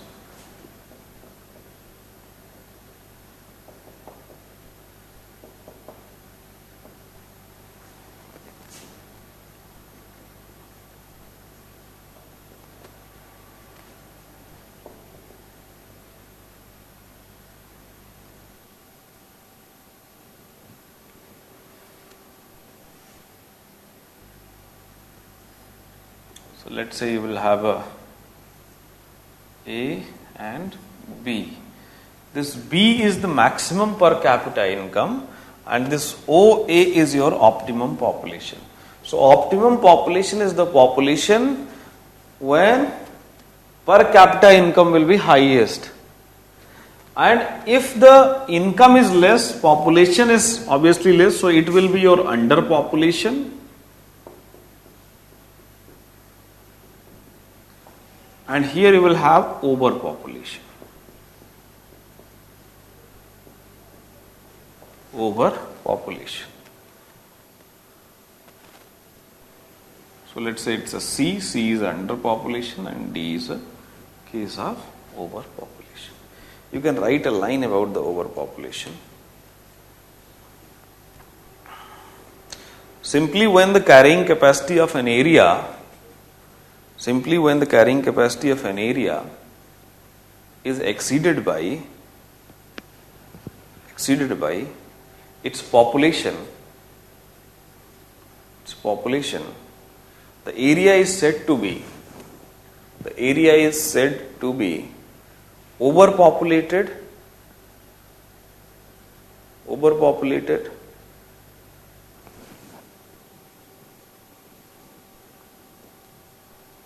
the area has more population than what?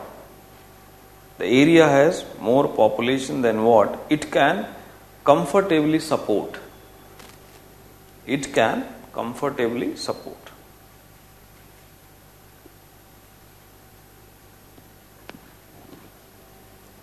One line, or a few lines, 2-3 lines about the underpopulation.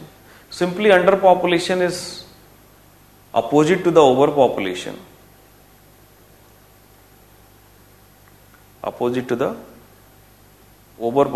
That is, when the population of an area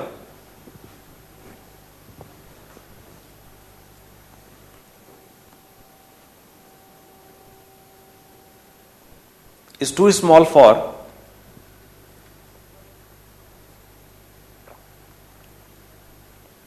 full utilization of its resources.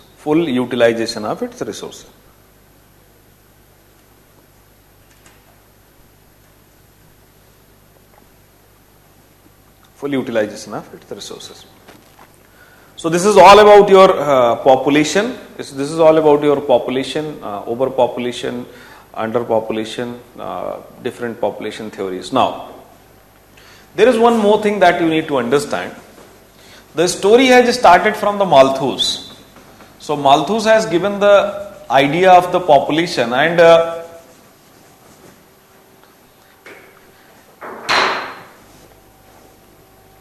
Malthus has simply suggested that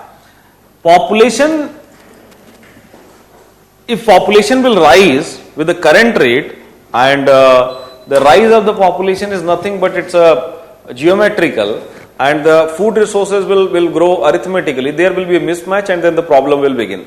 If you will closely analyze and if you will try to check out that whether the Malthus is relevant in the present time period or not, you will find in general Malthus has been completely rejected. His ideas have been rejected, but Malthus have been rejected. In spite of that, when you will look out the different population policies of the world, most of the countries, be it your India's population policy, India happens to be the first country to formulate the population policy, or the population policy of China, that is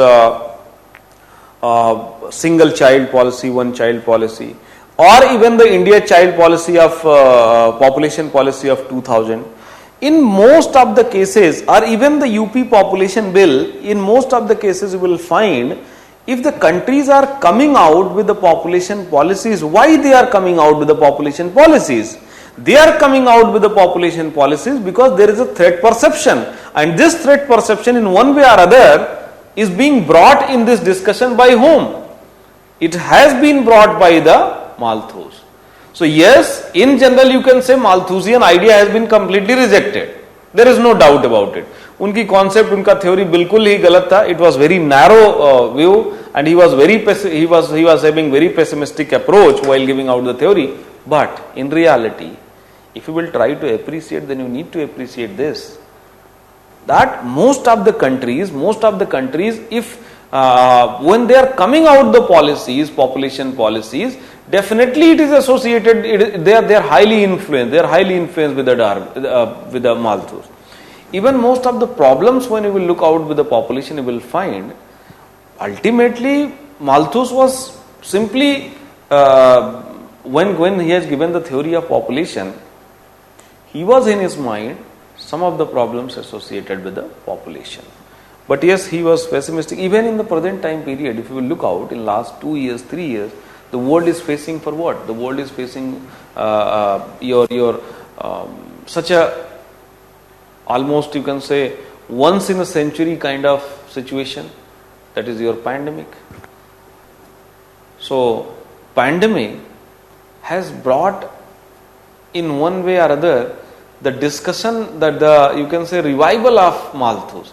Because when you will analyze the Malthus, you will find Malthus was talking about what? Malthus was talking about the positive checks. And what is positive checks? One of the positive checks of Malthus was the epidemics, pandemics. So epidemics and pandemics has almost affected the whole humanity. So you can say that yes, in one way or other we are witnessing the revival of Malthus. Now, the story has started from the Malthus, that is 1798. Then in later part of the 20th century, in 1972,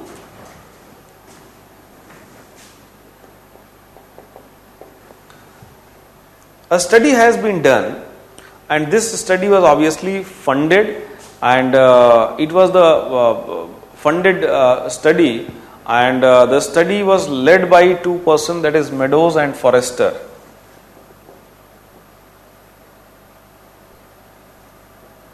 Meadows and Forrester. They have gone through with the different data, and those data, based on the data, they have come out with a computerized model. And the computerized model, while analyzing the data based on the computerized model, they have come out with a report, and the title of the report was Limits to Growth. And the Meadows and Forrester, they were working with the institution. The name of that was Club of Rome. So it was a kind of NGO, the Club of Rome, and they have come out with a report. The title of the report was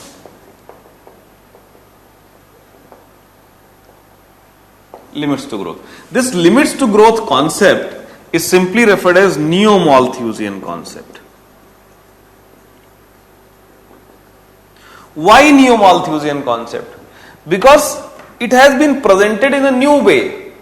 Malthus' idea was pessimistic. Malthus have suggested that the societies will collapse.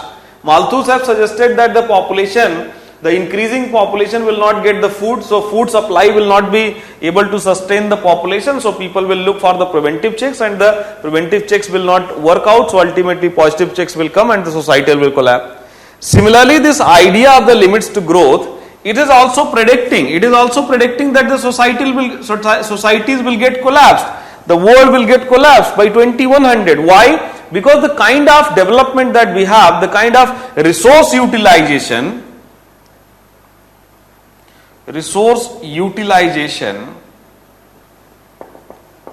the pollution is going on. The population, the people will not have the sufficient resource, sufficient foods, and the pollution is also one very important factor. That is why the societies will get collapsed.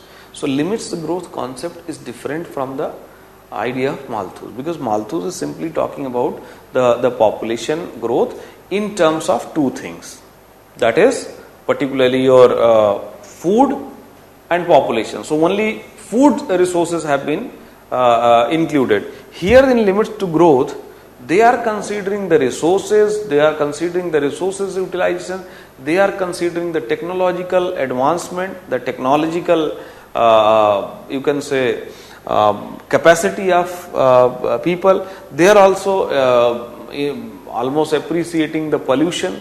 So they have included different elements, and based on the elements they were assessing that how the population will grow, and this growing population how it will be affected by all these elements, and they have concluded that by 2100 there will be collapse of the civilization. Just write one line. Growing human consumption pattern, alarming population growth,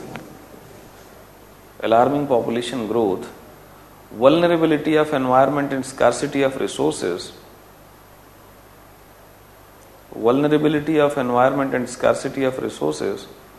were the main theme of limits to growth report.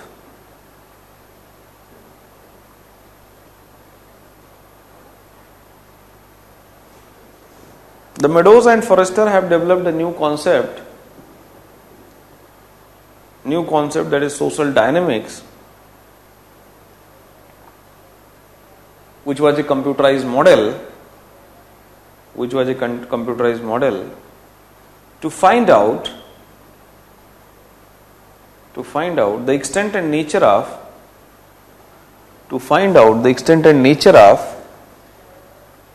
global resource depletion,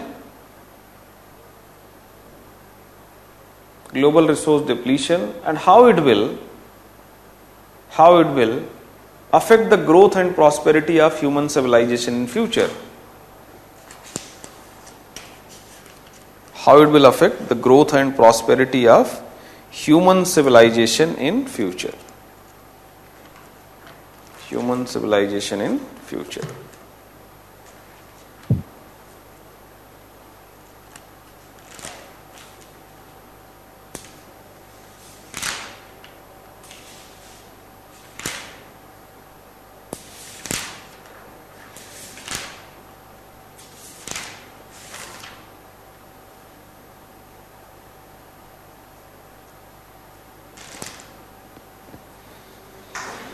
So it is your Neo-Malthusian, and Neo-Malthusian idea is you can say presently being appreciated, and Neo-Malthusian idea is obviously you can say that when we have started discussing about the role of this pollution, greenhouse gases, then different negotiations under the aegis of UNFCCC, then Kyoto Protocol, then you will have the your Paris Agreement, then the concept of initially Millennium Development Goal, later on Sustainable Development Goal.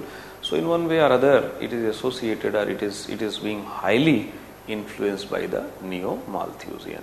So in most of the questions of population,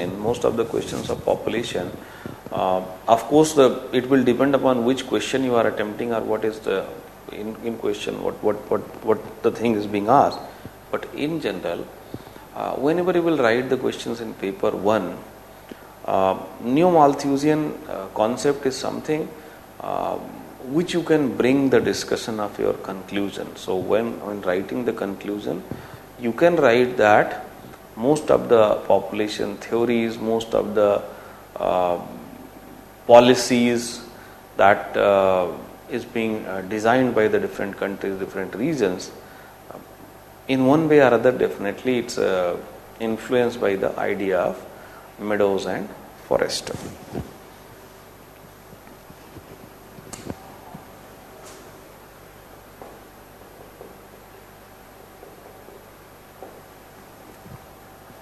Now, brief discussion about the migration. So whenever we come across the migration or when we discuss about the migration, so first thing that you need to know that it is a very important element of the population growth. So as I said that the population growth is having three elements: birth rate, death rate and the migration. So migration is very important element of the particularly your population. Now what is migration? Migration is simply meaning of the migration is simply that when the people are moving from one place to another place. But people are moving one place to another place, so there is some form of the spatial movement. There is some form of the spatial pattern. There is definitely some discussion of the territorial movement. So people are moving from one place to another place with have some, you can say, restrictions. Restrictions like, let's say you are going to market to purchase the vegetable. If you are just coming to in Delhi, let's say might be you are from Chennai and you are just coming to Delhi and appear in UPSC interview, or you have gone for some of the traveling, you are traveling for some places for sightseeing. So, or someone is, let's say, living in outskirts of the Chennai and they are daily coming to the, might be their office is located in Chennai and they are just 50 kilometers away from their house and they are daily coming to the Chennai and going back to the Chennai. Or a lot of time you will find there happens to be some of the extreme places like in western part of Rajasthan, western part of Gujarat during the summer season. There is extreme hotness and a lot of people will move from that places to the different part of the states. And similarly, if you will look out some of the colder places like in your Uttarakhand, your Himachal Pradesh, your Jammu and Kashmir, Arunachal Pradesh. In these cold places, winter is very severe. So during the winter season, lot of people living in the higher reaches of the mountain, they will come to the lower reaches of the mountain. So whether that is migration. So you need to understand that the migration is obviously the movement of people from one place to another place, but in this there are certain type of migration that is not, that there is certain type of movement that is not considered as migration. They are qualified to be called as mobility. That is the reason why lot of time migration and mobility is being simultaneously used, it being synonymously used. But as a geography student, you need to know that the migration is different from the mobility. So anything that is moving, so you are driving the car, you are traveling in bus, metro, so that is mobility. But that is not migration.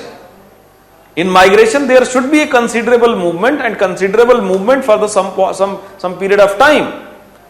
So distance and time is very important factor. But in addition to that, even in some cases, might be the distance is involved, considerable distance, and in fact some time is also involved. Then also it is not qualified to be called as migration. So movement, like if the people is moving daily, going to the office daily, so that is simply referred as commuting. So let's say someone is living in the Pune and they are daily going to the Mumbai for working and they are coming back, they are going in the morning and coming back to the evening. So that will not be considered as migration. That is commuting. So simply this is commuting. Also, if you are just traveling to some places for sightseeing, for any other purpose, that is simply referred as circulation. Also, when the people will move from extreme climatic condition, like in case of summer season from the hot area, the area which is having the problem of water, or in during the winter season from the high mountainous area to the lower area, that is simply referred as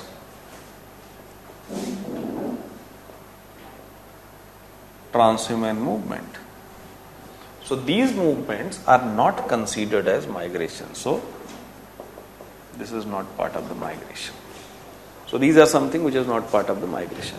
Now the question arises that why people are migrating. Migration is something that is reality. Migration is something that is happening from the, almost you can say, from the advent of the humanity on this planet. Because as a geography student, if you will just try to link up, then you will realize that whatever the whatever the views you are following, whether you are looking out for the religious views, for the your rational views, or even in the religion, whatever the religion you are following, be it your Hinduism, be it your Christianity, you will find that we believe that the humans must have evolved in some of the forest area. So जंगल में सभी आदमी कहीं ना कहीं आपका they have evolved. Then we have an agreement that humans walked on this planet somewhere in central part of Africa. तो अगर central part of Africa में ह्यूमंस आए, so how come now the humans are being dispersed in different part of the world? So obviously humans have migrated. So this migration has begun right from the beginning of the humans. First they have migrated from the forest to the nearby area. तो rural development हुआ, rural settlement के साथ में urban area में move करने लगे for trading purpose, for the other purpose. So the urban settlement arrive. So migration was happening, and migration is happening from, you can say, throughout the civilization, and the migration will continue in future also. So the migration is reality. Now the question arises, why the migration? So we have the different causes of the migration, but migration is also considered to be caused due to factors. So there are two generalized factors which is considered most important factors of the migration.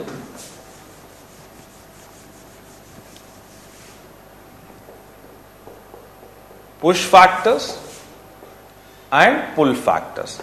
Generally what happens in the migration, you will find there will be place of out migration. So this is the place from where people are moving. जैसे बिहार से लोग जाते हैं, eastern UP से लोग जाते हैं, तो यहां पे आप बिहार एज एग्जांपल रख सकते हैं. Now there will be a place of in migration. So in migration कहां पे हो सकता है? Like in Mumbai, in Delhi, let's say Delhi. And so you will have the two places are involve, out migration, in migration. And then you will have a third entity which most of the time in the discussion of migration, जब आप answer लिखते हैं, you over the period of time, because you are so much obsessed with the content that you have developed, that you tend to ignore that third element. And the third element is what? The third element is migrant himself. So जब भी आप लिखेंगे तो आपको इस तीनों चीजों का ध्यान रखना है, that your in migration place, your out migration place, and migrant. Now the push factor is more, you can say, effective, is more applicable for the out migration.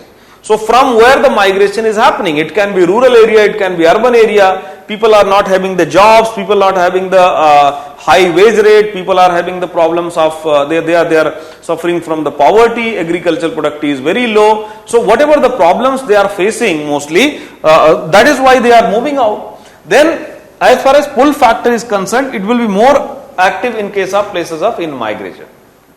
So this is a, you can say, trying to divide the clearly that where push factor or pull factor will happen. But in reality what happens? In reality it will be very difficult to differentiate that where push factor or where pull factor will be active. In fact, both the places, that is in migration places, out migration places, both the factor will be operating. So please keep in mind while writing the answer. And push factors are what? That is pushing the people to move out. Problems. In fact, a pull factor is what? Attraction. So it can be high, good education, good healthcare facility, better life, better living standard, good roads, good hospitals, metro facility, you can say banking facility, education facility. So whatever through which you will get attracted to the city life.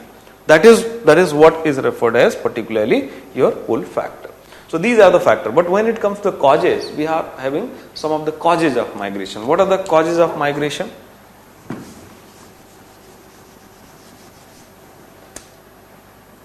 Most important causes of migration throughout the world.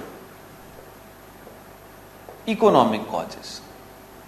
So economic causes are simply the causes in which what happens, that people are having some economic problems. Economic problems like low wage rate, employment opportunity is lesser, then you will have the agricultural productivity is low. So throughout the world, most of the people are migrating due to the economic causes. In fact, in urban area, let's say the people is having the problem in the getting job, might be they are having the job, but that is not up to their standard. So according to their knowledge, they are not getting the job. So all these problems. Then comes the social causes. Social causes, like in India, you will find that we have the social structure. So in rural areas, people are not only migrating for the economic, even for the social structure. Like in urban area, there is a class. So urban area में caste system कम effective होता है. Mostly you will have a class, rich class, poor class. But in rural area, you will have a classes or you can have the caste system is more rigid. So the dining, for the dining purpose, for the eating purpose, for the marriage purpose, almost the caste system will be rigid. So there are a lot of people that consider themselves as neglected in the rural area. So they try to tend to move to the urban area. Not only that, a lot of social discrimination is prevalent in the particular area, like discrimination against the women, discrimination against the girls, females. That is why people are more tended to move to the particularly urban area. Other than the social causes, you will have a political cause also. So you can give the examples of you will have Rohingyas. So due to the some of the political reasons, Rohingyas have moved. Then you can give the examples of Jews. You can give, and it is not that only the forceful migration or the political turbulence in the domestic level is causing the migration. Sometimes the government policy itself is suggesting some type of migration. Like in China, China tries to push their people. They have the policy that the people should settle more near to the border area. So border area like India, so they will always promote the migration in case of Tibet area. Not only that, the China also promote this majoritarian. So in some of the states, if let's say in one province, their Han population, their Chinese population is lesser, so they try to promote in that area so that minority population should not, their number should not increase. So there are a lot of countries which promote the migration. So that is your political causes. Then in the present time period, there is one more very important causes that you need to understand, and that is your climatic causes, or you can say hazard, disaster-led migration. So disaster-led migration.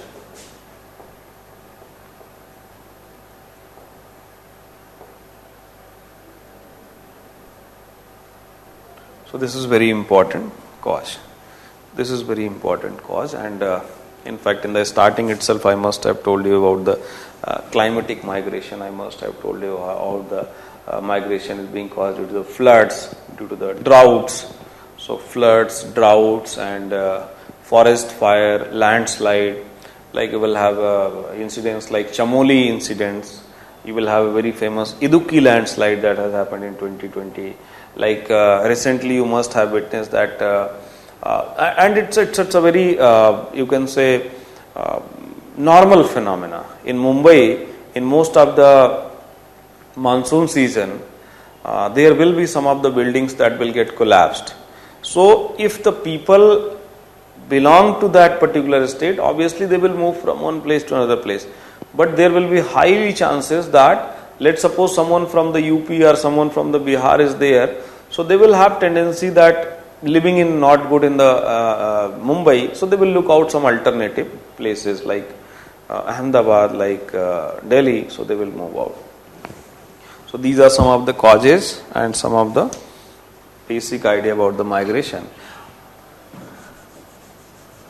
For the migration also, some concept has been evolved. So some theories have been propagated in the backdrop of, you can say, because in all the other area theory building was prevalent, so migration related also, it was thought that migration happens based on some law, based on some rule. And the most important concept has been given by the Ravenstein.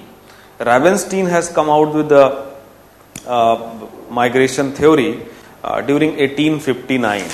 So Ravenstein has come out with the concept of migration. Ravenstein has given the concept of migration in the form of laws. So that is why his theory is also referred as Ravenstein's laws of migration.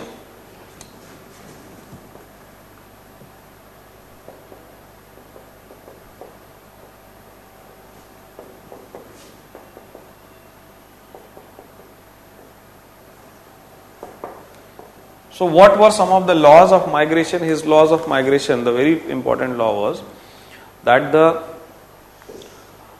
mostly migration numbers of migration depends upon the distance. So for shorter distance, more people will migrate as compared to longer distance. So for shorter distance, more migration, more number of migration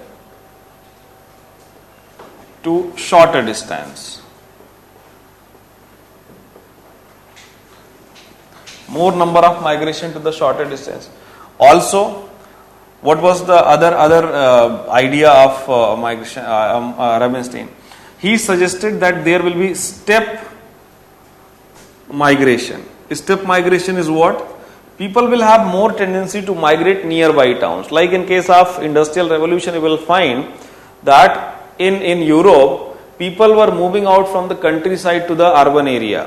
So from the countryside, they are moving to the urban area, nearby the urban area. Like in India, let's suppose someone is migrating from Muzaffarpur, so the chances will be that he or she first will try to migrate to Patna, and then from the Patna he will try to migrate to Delhi or Mumbai. So step migration is more prevalent, more frequent. Then he also suggested that the females migrate to short distance. Their counterpart, male, have tendency to migrate for the longer distance. Also, rural people have more tendency to migrate as compared to urban people. People in the age group of 20 to 40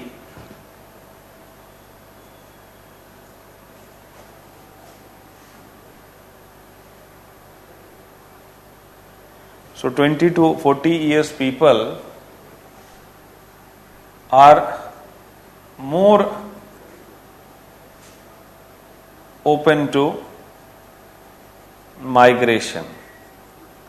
So those people that happens to be in older age group, they will have the less tendency to migrate.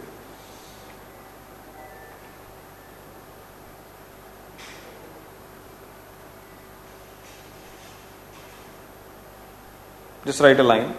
Prior, P-R-Y-O-R, prior in his study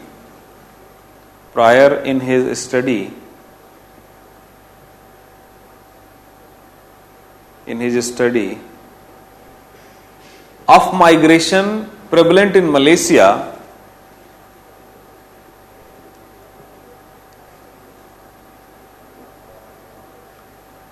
proved the most of the laws of Ravenstein.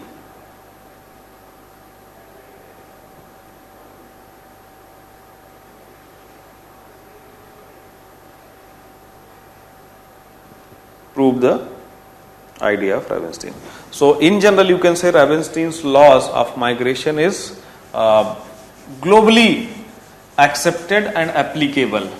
But obviously, lot of socio-economic aspect in the migration is there. As I said that we have the political aspect, we have the social aspect also. So, which Ravenstein has not included, included in his particularly laws of migration. So there is some of the inherent drawback in the Ravenstein law, but still the Ravenstein's law is considered as one of the most authenticated, one of the most most important concept of migration. So that's it from my side. If you will prepare on this line, definitely most of the question you will have something to write. You will have something to write, and you can be in a position to write. So that's it from my side. Thank you.